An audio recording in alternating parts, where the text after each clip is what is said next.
Hello, hello, hello. This is Anthony Holm, host of Politics with the Big Dogs. Thank you so much for joining us. We have an incredible show here today.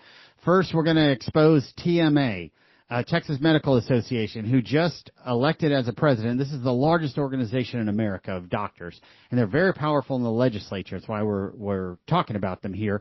They roam the halls in their white coats, and they have a lot of power and persuasion. Well, they just elected an LGBTQIA activist who is funded by federal tax dollars to advance condom relief and HIV and gender transitions for 18 and up, who formerly had advocated for gender transitions of minors and certainly had testified in front of the legislature last time we were trying to ban it in SB 14. So this is now their new leader, who's certainly not in alignment with the values of Texas or America, and they're going to go and try to move the legislature to that end. We also have Adam Guillet on the show, and I probably just mispronounced his last name. We'll bring him on. He is with Accuracy in Media, and they are the ones who have gone around the last few years exposing a number of K through 12 and higher ed institutions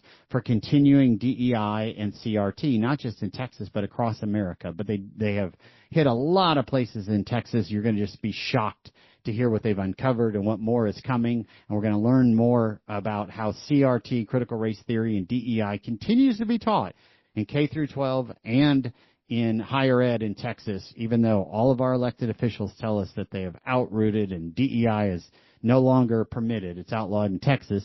And then we're going to wrap up on the Congressional Slush Fund and the abuse. We've now had 3 U.S. House members, 2 Ds and an R, all vacate their offices in the last 10 days or so, 2 of them because of the sexual harassment claims that were more than claims, that were very clear. We're going to talk about the Congressional Slush Fund, and then most recently, the Democrat from Florida, Sheila Sherfilis McCormick, who she and her brother are federally charged with stealing about $5 million from FEMA during the COVID scandal. So they had a family business that went and got untold millions, tens of millions, I believe, in taxpayer dollars, and then siphoned off $5 million of it.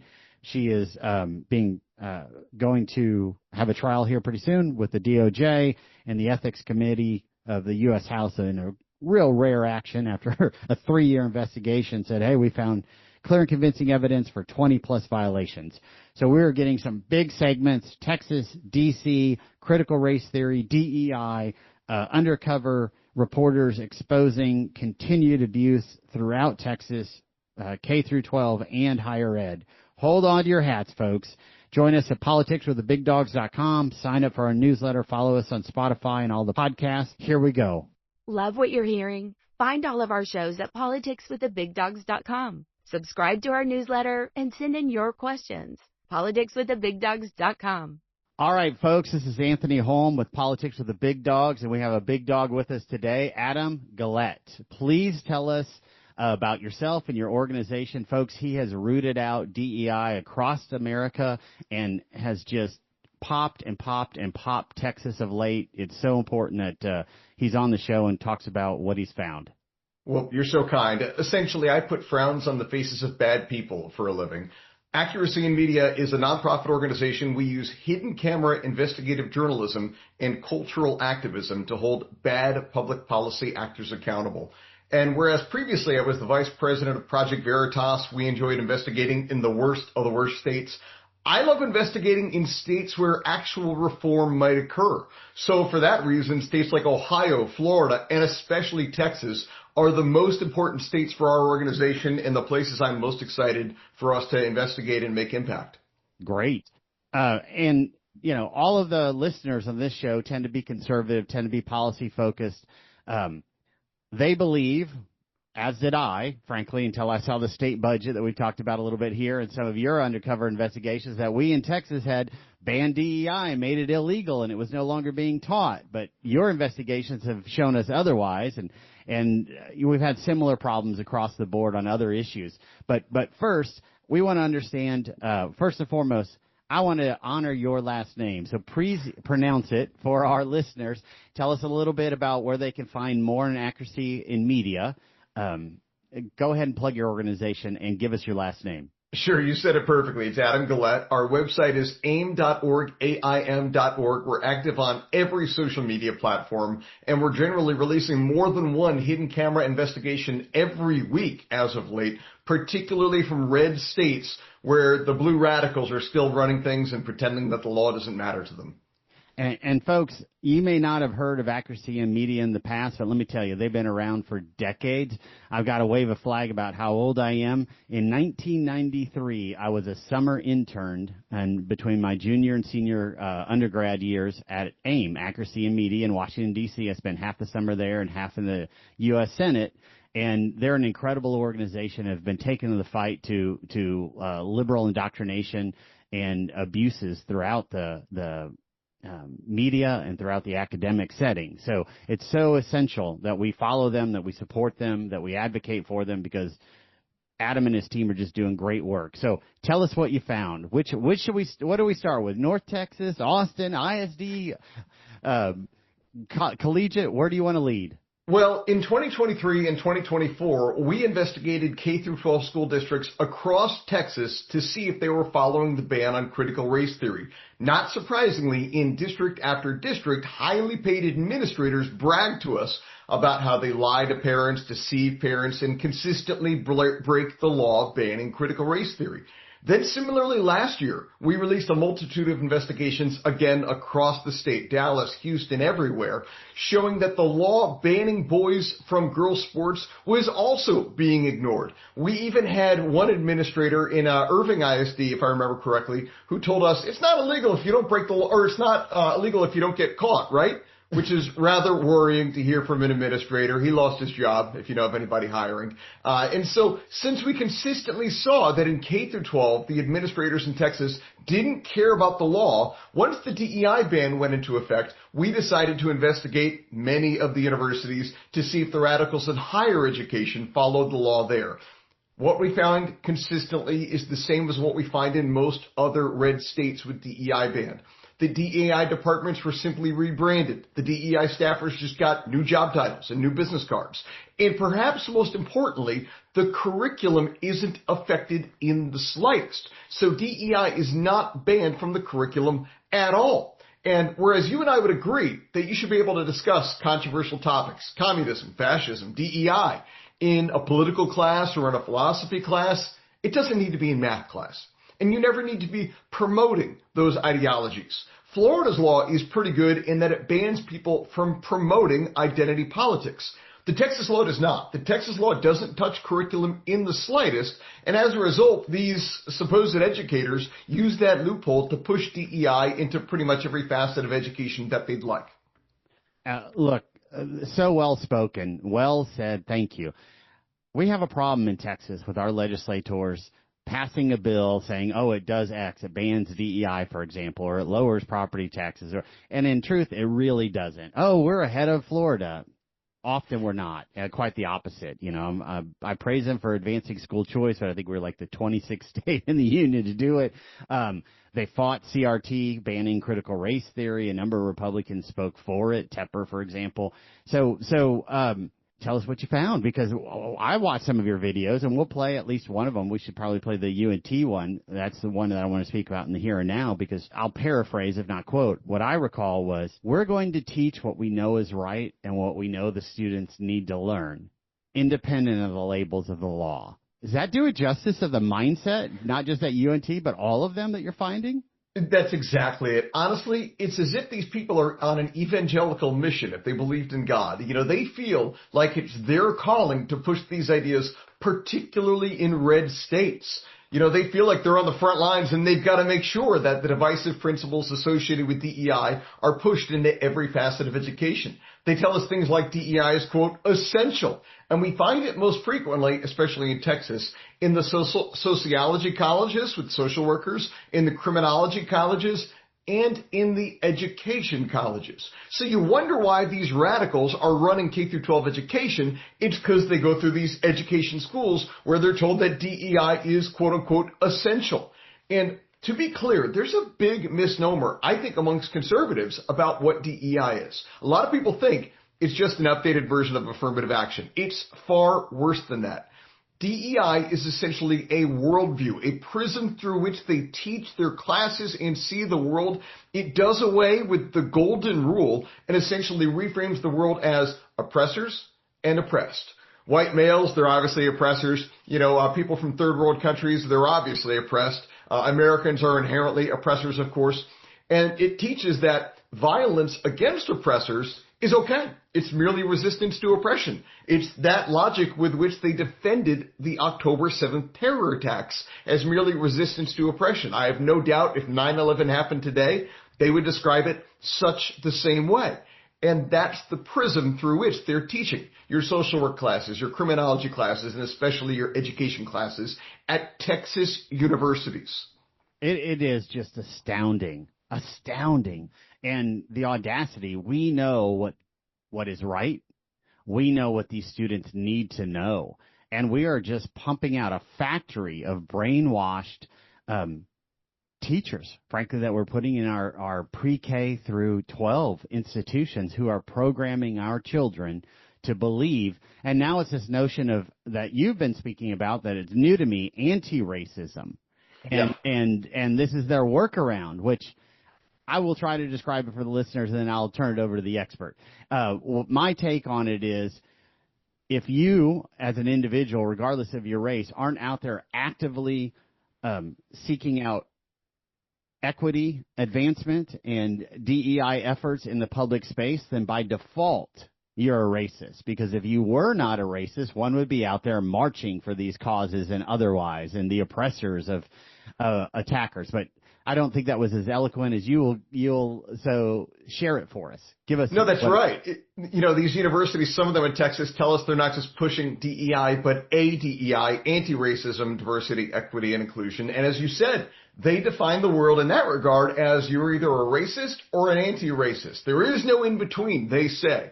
So if you're not a racist, then you better engage in anti-racism. Well, what does that mean? It means you actively have to be doing social justice activism because, as they say, capitalism is inherently racist and America is systemically racist.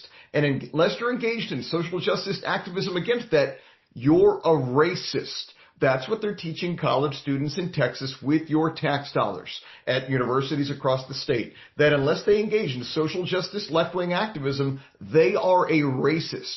It's disgusting and dehumanizing. And in fact, it divides people and doesn't even accomplish the goal it seeks to solve, or the problem it seeks to solve. A Rutgers University study found, and they were disappointed by the findings, so they kind of buried the study. A Rutgers University study found that DEI divides people rather than uniting them, and it causes them to see racism where it doesn't exist.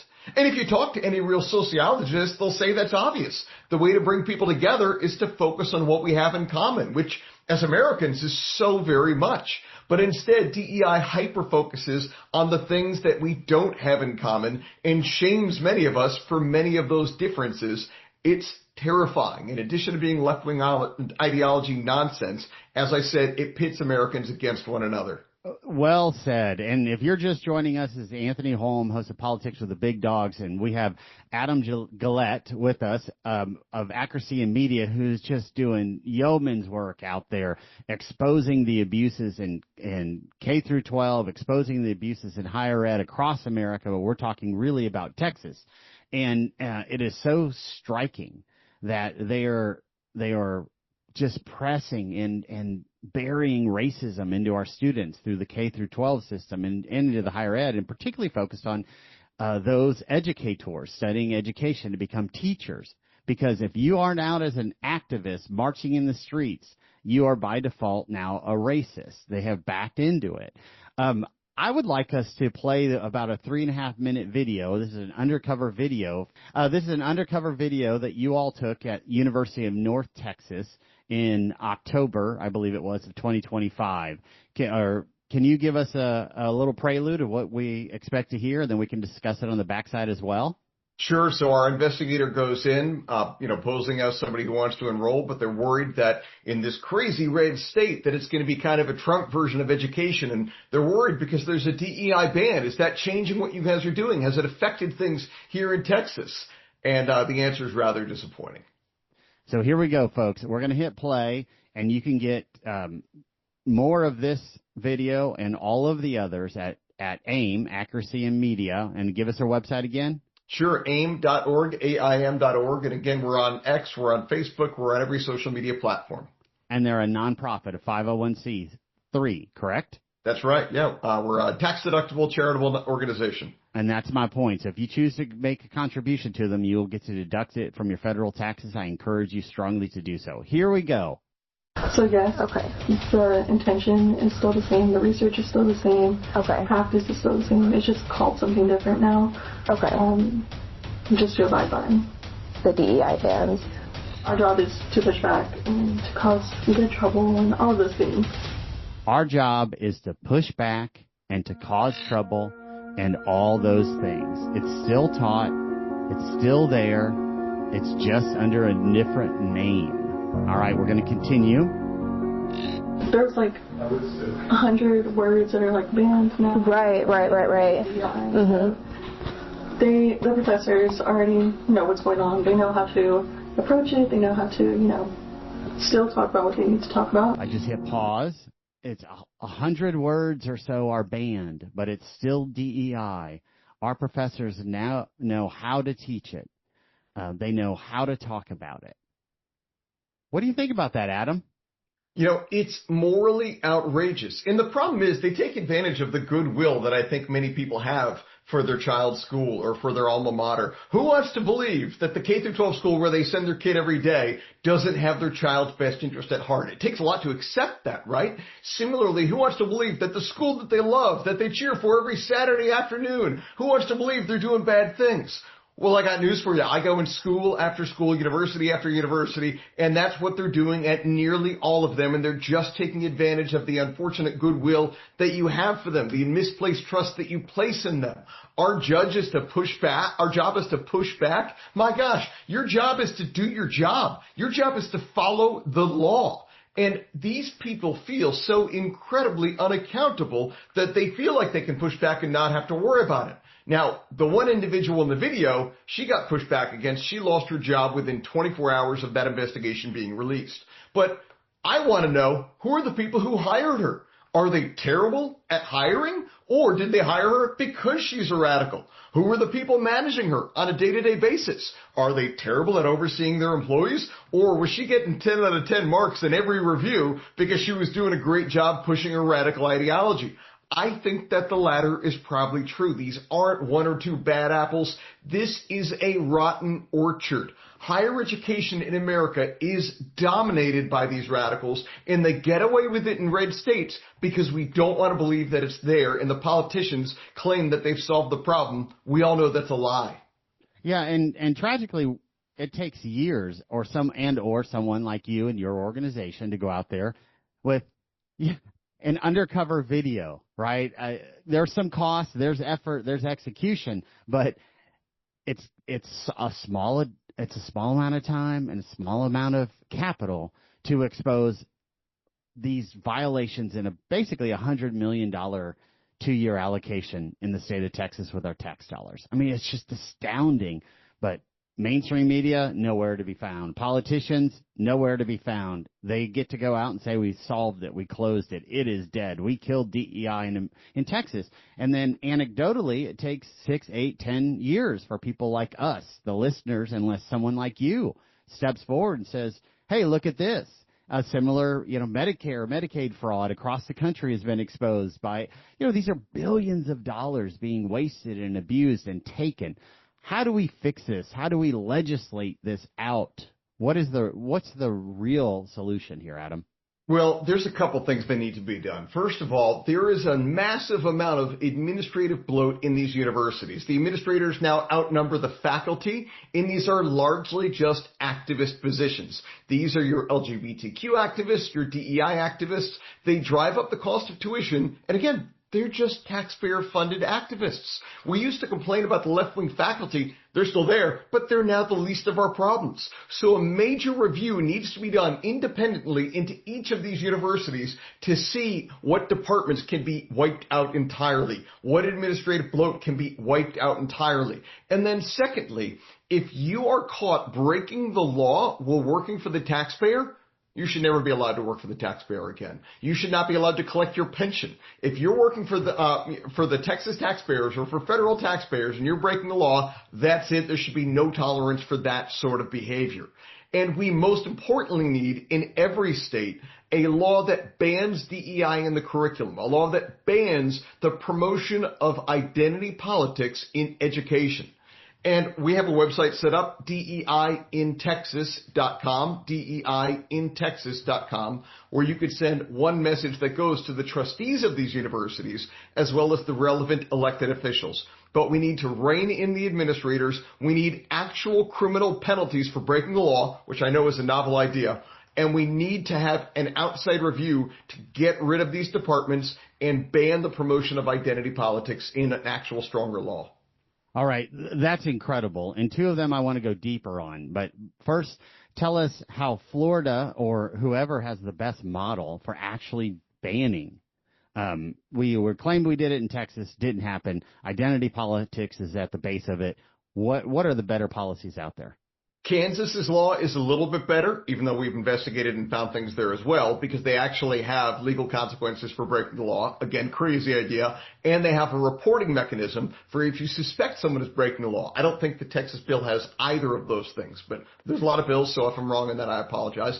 The Florida law, as I said, bans the promotion of identity politics. If you want to discuss controversial topics like communism, fascism, or DEI in the relevant course like politics, knock yourself out. That's fair. But you should never be promoting these ideas. And they should only be discussed in the relevant classes. You don't need to have a discussion about racial justice in math class, which they do in many K through 12 districts every day in Texas. So a law that actually has consequences and a reporting mechanism, and a law that bans it in the curriculum. The excuse they use is that the accreditors require it, but the accreditors also say that you don't have to promote DEI if it would cause you to break the law. You don't have to break the law in order to meet our accreditation standards. So these politicians just need to stand up to the accreditors. And it's circular with these politicians, always is. We've had Republicans controlling Texas for 30 years. They've gotten a little bit lazy, you know. All they need is a headline, and they don't actually have to impact policy in a material fashion. So the other thing that I've never thought of, and I'm a little bit embarrassed by it, but thank you for sharing it. The power of ideas, the free market solution, that is probably the most appropriate. So number one, if somebody is fired while breaking the law, which clearly this is on a public entity funded by a public entity, the taxpayer, they are banned from being a public employee again, and they forego their retirement. So if they're 13 years in and they get exposed as being a habitual lawbreaker, an independent lawbreaker, they are no longer, unless it's a private institution, wholly funded, or and they lose their publicly paid retirement. I mean, that's brilliant. That would probably solve this. That is brilliant. Now, with this individual in that video, if it's just in the curriculum, she may not be breaking the law because it's a poorly written law. But when they talk about changing titles, changing words, doing the same stuff, all I can ever think is legal compliance doesn't require deception. If what you're doing is totally above board, you don't need to be trying to deceive people and hide things. You should be happily open and, transparent with it. But we see this deception at nearly every university we visit. What a great line. Legal compliance does not require deception. That should be a big flag and marker for all of us. Okay, where does America go from here?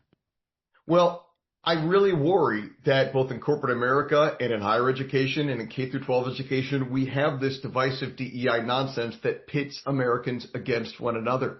And I think it's kind of a twofold solution. One, we need to root out the cancer that is DEI anywhere we can. And we've got to be vigilant about it. So many of these CRT laws, DEI laws, they're not worth the paper they're printed on. They were passed by politicians who weren't looking to solve a problem. They were looking to virtue signal for Republican primary votes, in my opinion. Clearly. So we need to be vigilant about our laws. But then separately, I think we need to make a point to do our best to embrace those we disagree with ideologically, and to remember that they may be wrong on some of the issues that we disagree with them, but we need to bring back respectful disagreement.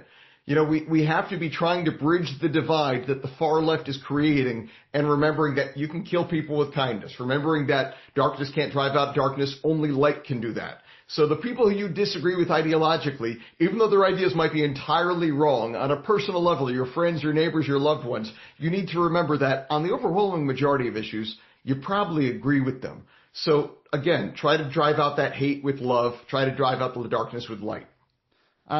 Well said, and we all need to remember that. We've fallen into a pattern of conduct and activity, but I bet we do, even with these radical influencers who are clearly violating the law. I believe, certainly the spirit of the law. We all want our children to have great educations, right? We all want our children to be better off. We all want the K through 12 to be a high-functioning, output-oriented, outcome-oriented institution and system. Now, we disagree perhaps on what that looks like. These folks say, hey, you got to have anti-racism. That's a critical component, no pun, of CRT, of education in America and certainly in Texas, whereas we're looking primarily at academics and non-racial colorblindness. Okay, we ought to go and have a nice public debate about that, but this notion that we are being fed that DEI is no longer in existence in Texas and CRT has been handled in Texas is all false, and at the very least, it's a flag under another name. So you all have exposed this in more places than we've talked about in Texas. Tell us some of the others. Well, the ones that we've released as of late are those two. We have a number more coming from other universities across the state. And, of course, we've done many, many investigations into the K-12 school districts in Texas. Now, K-12 education, traditional K-12 education in Texas, in my opinion, is perhaps in many ways perhaps the worst system in any red state in America. First of all, you have a school district every 5 feet. Yes. The amount of school districts per community is insane. The bloat associated with it is insane. It's great for us as investigators because in other states they've got one school district per county. We can maybe hit 5 or 6 school districts in a day if we're lucky. Well, in Texas, we get to investigate more easily because you have school districts every 10 feet. Yep. But the end result of it is Fort Worth ISD, which is one of, I think, 22 or either 12 or 20 school districts in the metropolitan area of Fort Worth, has a dozen full-time, non-classroom equity staffers. And I'm sure they've changed their job title from equity to something else in the past year and a half. But that's what you're paying for. And everyone thinks, well, it's not in my rural area. Well, I've been your district. I met with the superintendent and these administrators and stuff, and they bragged to me about how they lie to you. And I was excited last year when Texas finally joined a majority of other states in enacting school choice. It was a small bill, but it got the foot in the door. The biggest obstacle, of course, as you know, were the rural Republicans. Why? Because the biggest employer in their district most frequently is public education. Well, these schools shouldn't exist as a public works program. They should exist to educate kids. And when we go to those rural districts and they brag to us about how progressive their curriculum is from an equity point of view, which one of them did, it's a great reminder that this cancer has spread everywhere. These people, like Marxists generally do, well-intentioned, but they go to take over all of the cultural institutions, and they're incredibly effective at it. So I was so excited to see some level of school choice enacted in Texas last year, but next year it'd be great to see, the Lone Star State match Arizona, Florida, and Ohio with a real universal school choice bill. Couldn't agree more. And folks, we've talked a lot about school choice in this program, but as a reminder, it was a 2-year budget item only. It isn't baked in. We traded $8.5 or more billion of public ed, and my observation over the last 25 years in Texas, the legislators who understand free market principles best want nothing to do with education because it's such a horrible experience in the committee. It's controlled by Democrats and Rhino R's at best, who probably would be a D if they could and be credible in getting elected there. So you guys, however, have exposed recently UT Arlington, University of Texas at Arlington, I believe University of North Texas, correct? That's right. And then Texas State University? There may be something coming from there soon. What has been fun with Texas, and we don't endorse or support or oppose elected officials, but every time we investigate in Texas, your attorney general then either sues the school district or university or launches his own investigation into the school district or university. That's great. I don't know the motivations. I'm not here to support or oppose any candidates, but I want my elected officials to be vigilant at people following the law, vigilant at public institutions following the law. I don't want these elected officials who pass a law and say, great, look what I did, pat myself on the back. That I'm calling it for the day.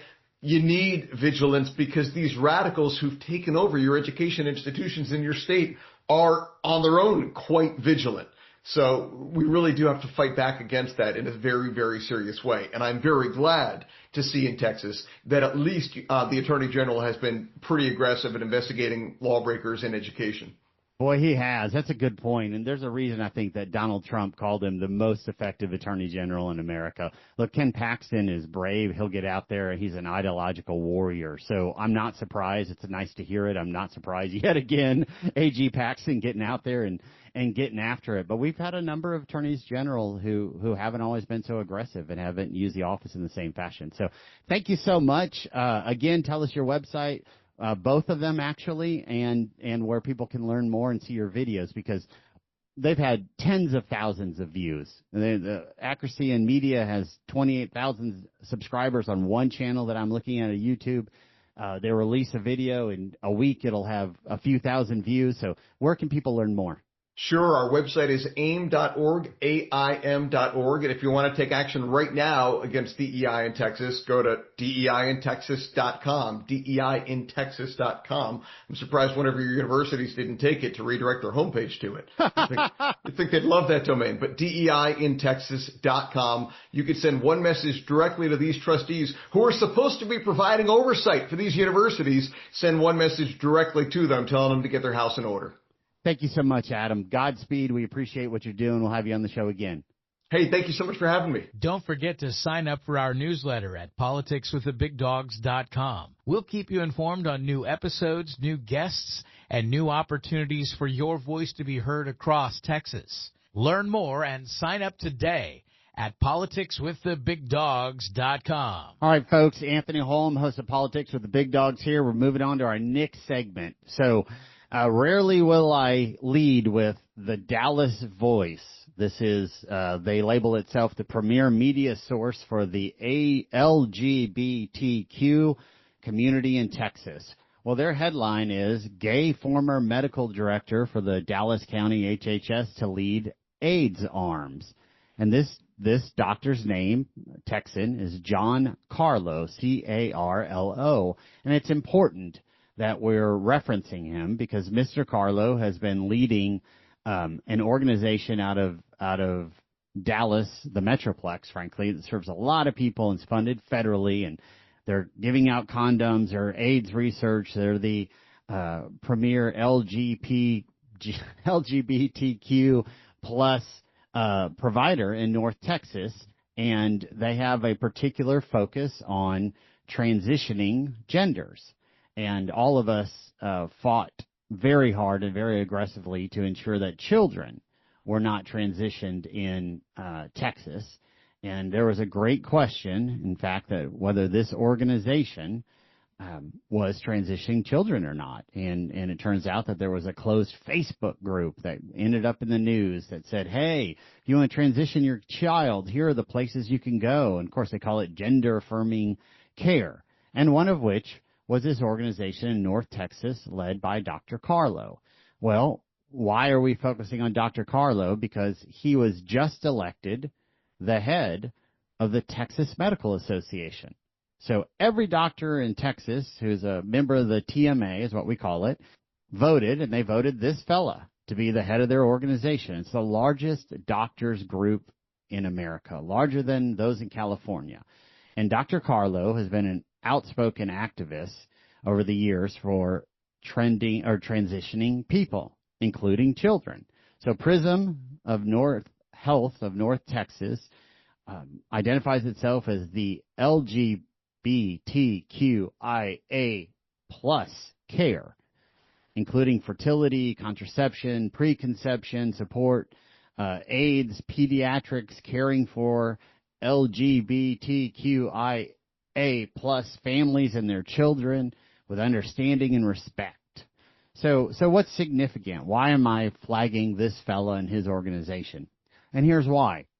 Because Texas legislature, of course, we've talked a lot about Texans for lawsuit reform. They're by far the biggest lobby organization. You know, they've given millions and millions of dollars to Democrats in elections and millions of dollars to Republicans, and they're just on a plane of their own. There's no way around it. They've got, I think, $50 million or so in their PAC. They've done $100 million in donations, and they don't just do $250 or $1,000. There's a number of incumbent House members that they have given over $1 million to. So when we ask ourselves, like, hey, why are all these Republicans opposing Trump, to example, to co-author a bill that protects foreign truck drivers who can't read or speak English? Well, that's because it's a TLR bill, and these guys are signing on, no questions asked. There's memes that go around, like Jeff Leach is one of the people who's gotten well over $1 million, and it's Jeff Leach asking, hey, TLR, what can I have for lunch? And I don't think it's quite that far, but that's not lost on us. Leach and Tepper and these real moderate Republicans who get in bad policy predicaments because they're just surrendering, bending the knee to TLR, their $1 million plus donor. So that organization, we've got to just take away from the rest of the conversation because they're just that powerful and big. And then you go down to the more traditional lobby firms and organizations, rather, and trade associations, and there's 3 or 4 of them who are in this tier of power. And one of them is TMA, the Texas Medical Association, because doctors have a lot of money and they make donations and they've organized well. And it's impressive when legions of doctors show up in the Capitol and they walk around in their white, long robes and they are talking with authority and here's what you've got to do. And we're all programmed also to listen to doctors and clergy and teachers and be very deferential. So it's really important that we ensure that our doctors and teachers to whom we're surrendering and being our deference are thoughtful and in alignment with our values. And one of the reasons, or the reason that I'm picking this up, is I do not believe at all that this gentleman, Mr. Dr. Carlo, C-A-R-L-O, an outspoken gay rights activist and focus of LGBTQIA plus, gender transitions, represents that. Yet here TMA elected him to be their leader, the largest organization of doctors in any state in America. And we got to be real grateful to our friends at Texas Scorecard who exposed this. At least that's where I learned about it. And I dug into it a little more deeply. So the guy's been on the board of trustees at TMA for a long time, and it may just be a natural rotation, but you'll remember that we all band together to ensure that children were not sexually transitioned from a boy to a girl or a girl to a boy in Texas. And frankly, I just assumed it was already illegal, and I think you probably did too, because 30 years of Republican rule, it's much like that Thruples episode that we did. Come to find out, it's legal for 3 men to be all co-parents of a adopted child in many, many states. I just assumed it would never happen and it would be illegal, but it's been done in many states and including Texas, frankly. So the more we learn, the more sadly shocked we are. But we had to band together, and it was exposed in large part by the father, Mr. Unger, and then this Facebook group that I'm referencing. So in 2023, somebody got into a private Facebook group and said, hey, here's all the places you can take your kid in Texas and have them transitioned. And one of them, Dr. Carlo's organization. Now, full disclosure, they being Dr. Carlo's organization, came out and said, no, we're not doing that. We're only transitioning and giving hormone blockers to children who are 18 years and up. I don't know. We've got to take them at their word. I don't have evidence otherwise, but here's this private group that's saying, nah, you can take your kid here. Maybe the truth is somewhere in the middle. Maybe somebody just misunderstood. But regardless, places like UT Southwestern, a big prominent organization, and in fact, the medical school where Dr. Carlo was educated and got his degree, they made it clear, quote, at the time, quote, physicians are currently providing gender-affirming care to both youths and adults. So some of them were real forthright about it, and this is in April of 2023, so right at 3 years ago, and there was a list from this private Facebook group published in a press release from Protect Texas Kids that listed Pride Family Medicine, Cook Children's Medical Center, and then also Prism Healthcare, run by Dr. Carlo, who I said, again, they promptly came out and denounced it and said, no, it's only 18 years and older, which is the current law in Texas. So, but there was someone who put in there, quote, my child's therapist, and when I say put in there, let me rewind this. This is the Facebook group. Quote, my child's therapist gave us info for Prism Health North Texas, where our kid could seek treatment. Prism Health came out and said no. But that's the background on it. And then Mr. Carlo has been very active in what we call TMA, a well-known advocacy group in Texas, in the legislature, very impactful, Texas Medical Association. And when the bill, SB 14, to ban gender transitioning of our children in Texas, again, it's just so shocking to me that we had to go and pass a law in the last few years to stop this, he testified on it. And after TMA and he and others for years saying, no, you can't do it, we got to do this, keep it legal, you can't ban it, they said, okay, we don't have an opinion on the issue anymore. We're neutral on the bill. So they weren't for it and they weren't against it. But one thing, and I'm reading now from NPR News in North Texas coverage, they say he testified to it. And he said, but look, we're concerned about losing our license, we're concerned about this and that, but you need to please grandfather in children who have already begun the process. They deserve our protection, right? And I'm paraphrasing what he said, but this is all quoted at NPR. And the legislature elected not to do that. We can all ask he or others, what does it mean to begin the process? Does it mean to inquire? Does it mean to start filling out paperwork? How many people are you trying to grandfather? Or are we having a debate that, hey, somebody is halfway through, and if we now strip them of these hormone blockers, it'll be worse? I struggle with that. I'm not a doctor, but I think the psychological harm that they're doing to these children is just shocking. So, and again, as I've said before, and I stand by it, you show me a child who believes they're trapped in the wrong body and wants to transition, I'll show you an adult in their immediate proximity who is brainwashing them and I believe abusing that child into these false notions. The brain's just not developed enough, and they're making decisions that you can't undo. It's become a fad and a trend. And indeed, some of the data suggests that once Elon Musk bought Twitter, changed it to X, and got that nonsense off of all the social media feeds, that it just dropped in America. That children it was just a 3,000% drop in people who were requesting hormone transition or inquiring about it. It was really just kind of in vogue. So now we come back to the legislature, and that's why we have a big piece of this show is what's going to happen next time. Well, the guy leading the charge for TMA, one of the top lobby organizations in Texas, is an activist, LGBTQIA, and actively transitions 18-year-olds and up, and clearly believed that children under 18 should have been transitioned in the past, and argued publicly in front of the legislature that at least grandfather in the kids who have begun so they're not affected by the SB 14, which banned gender transitions for child. Look, guys, we're having to fight on every front, and it's shocking. Right, from DEI and CRT still existing in Texas, we're basically just getting lip service on some of the most critical policy issues, and then the doctors have the audacity to just thumb their nose at the legislature and say, okay, well, you banned this? Here, we're going to elect as the president of our organization during the next lobby session the guy who lives it, breathes it, and not just believes but knows you're wrong, legislature. Deal with him. And we're going to have white coats walking around popping you.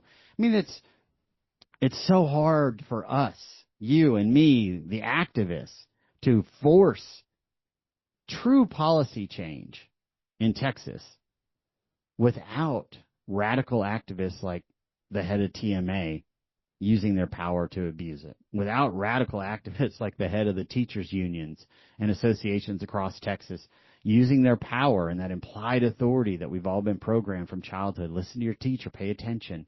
They're doing right. These teachers now and these administrators want crib to job, C to J. We want them. We know how to raise them better than you do. We know they need to be taught DEI. We know they need to be taught CRT. So if we have to rename it, rebrand it, fine. We know what's best for them, and we're going to teach it. We've already heard that, and we're hearing it more and more. Accuracy in media and Adam on this show today, I mean, it's just so powerful, and it's so abusive. It almost feels hopeless, but nothing is hopeless. And light exposes darkness. You are the light. I am the light. We know the Judeo-Christian values of America and of Texas have led the shining light on the hill of the world for almost 250 years now. We're celebrating that this year. Our ideas, our values have overcome all the way through and will overcome. So we can band together and we can overtake groups like Texas Medical Association, who have leadership who believe in transitioning our children and actively are working in the LGBTQIA plus family realm on our tax dollars, of course. And we can overcome really bad policy by the massive lobby organizations of like TLR, Texas for Lawsuit Reform, who opposed Donald Trump and said, hey, if you're a 18-wheeler driver and you can't read or speak English, the jury should not learn that, except in the most extreme of situations. We should change the law from the jury knowing that to them not automatically learning it. Why? I believe very strongly because they want to protect insurance companies. I think they're almost certainly funded in large part by insurance companies, and a huge portion of why our insurance rates stay high in Texas, yet when catastrophes happen, they pay very little money. Record profits, really high insurance, really low payouts. I think it's because they have the protection of the largest lobby organization, certainly in Texas, far and away, multiples over that, but maybe in America. So perhaps a bigger discussion for another day, but we can overcome the TMA bad actors, the TLR bad policy advancements. Why? Because we have right and just ideas and notions and values on our side. And once it's exposed, the light outweighs the darkness every time. So Anthony Holm, politics with the big dogs. We were just exposing Texas Medical Association, TMA, who elected a radical activist, gay rights activist, funded on public tax dollars as their president for the upcoming legislative session, and he also is actively involved in transitioning 18-year-olds and up from one gender to another, and certainly supported transitioning children in the past. That's just almost no way around it. And he said he was neutral on the bill, his organization was neutral on the bill, but argued that children who had already begun the process should not be stopped under our SB 14, the ban of transitioning children. So that's where we are, and that's TMA, one of the 3 or 4 largest lobby organizations in Texas. Oof. Tough stuff, but we will overcome. And we can make our elected officials do the right things and have the Constitution to stand strong. All right, we got to move on to our next subject. Here we go, folks. We've now had the 3rd resignation from the U.S. House this week. 2 Ds and 1 R. And there's probably, I couldn't even guess at the scale, but legions of dozens and dozens and legions more, maybe multiple more, who probably should resign.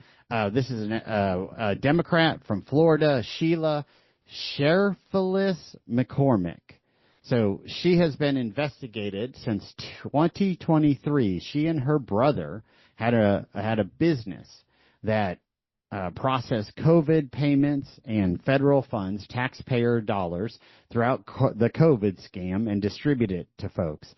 I don't know. I've looked. I don't know that anybody has a strong idea of how many tens of millions or hundreds of millions flowed through that business, but very clear, or seemingly very clear, she's been federally indicted. There's a trial coming up So hadn't been convicted yet, but it sure seems clear to me in my investigation that about $5 million, at minimum $5 million in FEMA money, Federal Emergency Management Agency funds, were accidentally sent. We, being the government, did an overpayment, it appears like. So this is around the family's health care,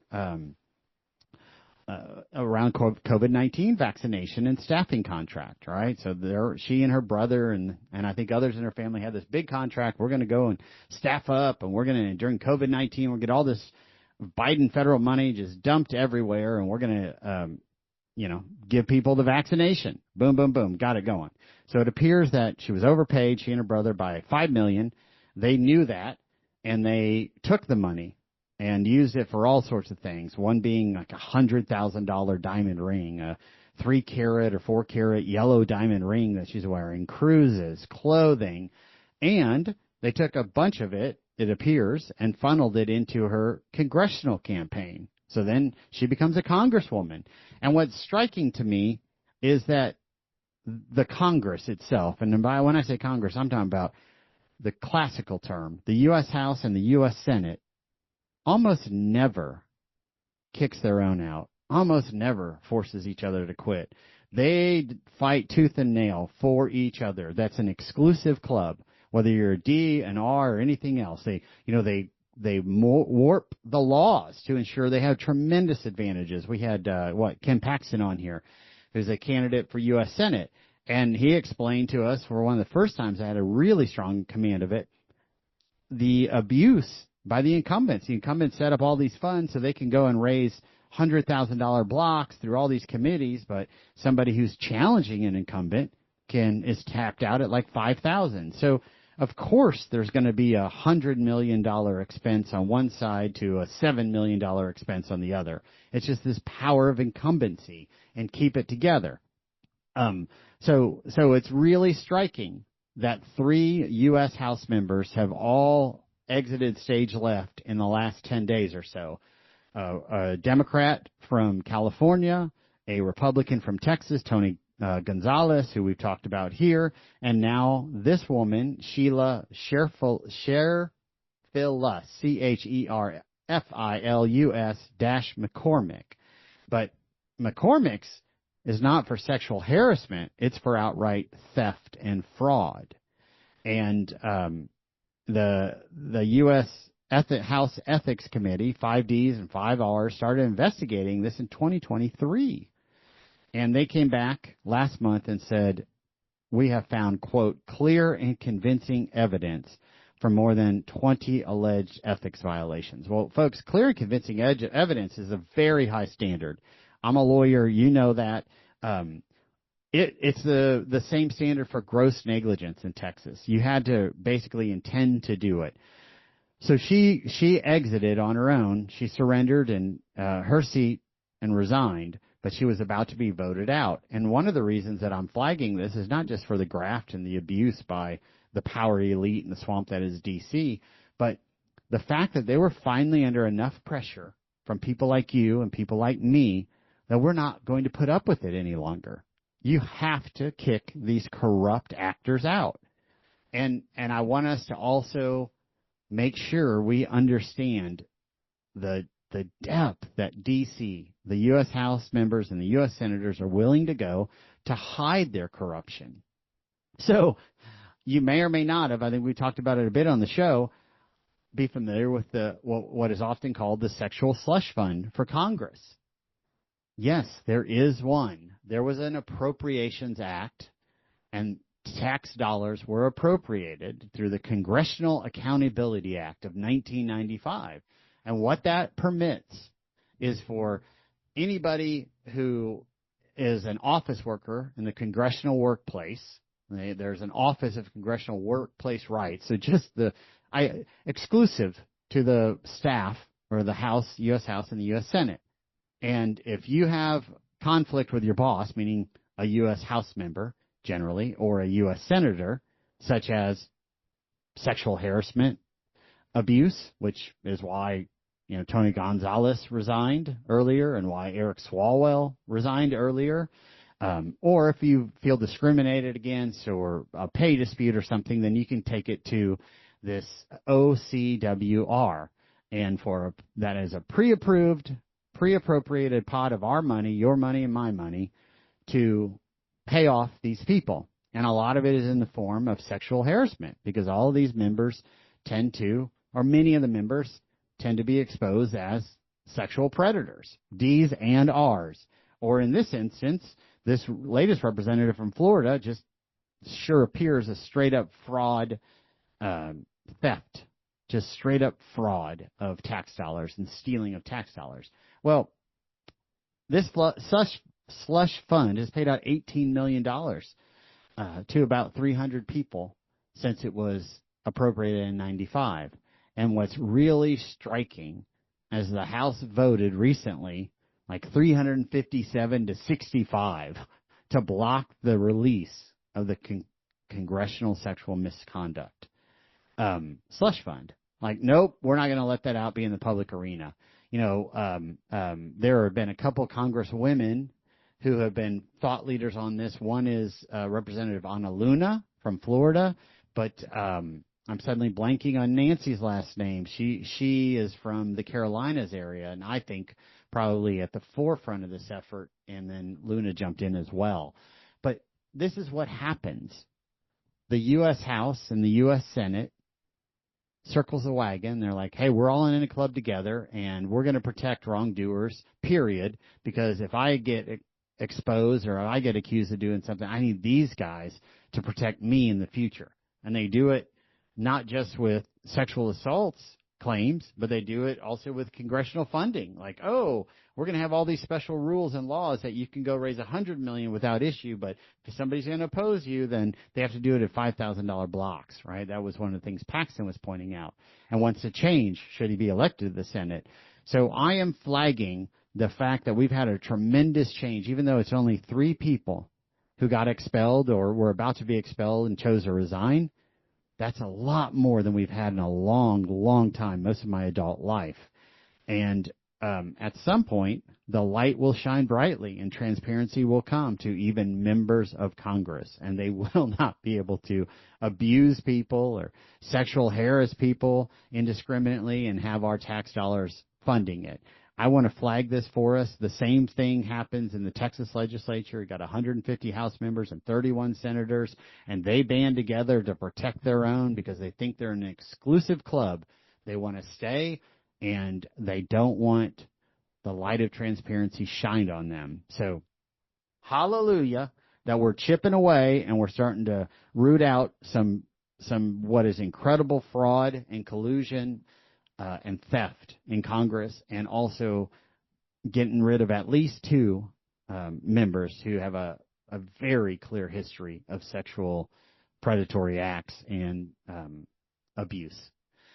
All right. Anthony Holm, host of Politics with the Big Dogs. If we can hit some more topics, we will, but we're about out of time, and we needed to expose this. There's just so much fraud, corruption, and abuse throughout Congress. We've watched all these Congress people, Nancy Pelosi and the woman from Minnesota, become fabulously wealthy, go in Congress poor, and just do better than Buffett in their stock trading, right? That is not lost on any of us. There's all this capital elite. They exempted themselves from Obamacare. Oh, no, it's unwashed masses. It's the Hillary mentality, and maybe some of that's starting to break up, at least at the edges.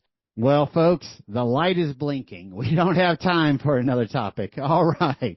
Make sure you go to politicswiththebigdogs.com, join our newsletter, follow us on all the social media platforms. This radio show is also broadcast across all the podcast platforms. So follow us on Spotify, listen to the other 30-plus episodes we've had. We are exposing fraud and fighting for justice, free markets, and the American value system here, and we're doing it together. And folks, we are winning. We are empowered, and hopeful for a better day in Texas and a better tomorrow in America. Thank you. God bless you, and God bless Texas.